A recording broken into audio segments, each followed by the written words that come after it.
chẳng lọt chân là rấy ra muốn quê bước cốm là nào nhiều bé sự lo là nào nàng quê cứ thế số rái chi đừng thân mà cho yêu cùng đi buồn ra rồi mà lần chẳng lọt chân là rấy ra sum sao làm về chỉ khi thế nó giờ ri nhau vu ba chi nàng về ngày cứ thế số rải chi sinh ra mà cảm vu ngày mà cho con mong rằng cứ làm mà cho con cả trái bé mà ra lưu cho ai thế là đây dù ba chi sao ấy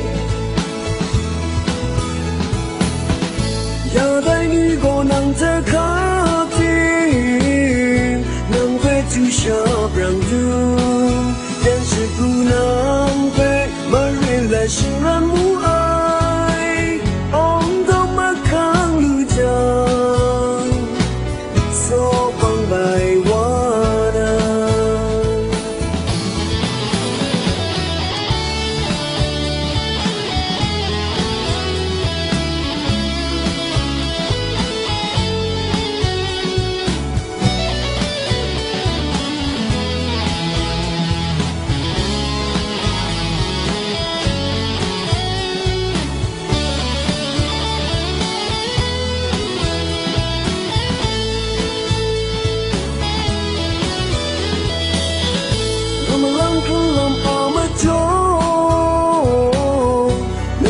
khắp ra mà ra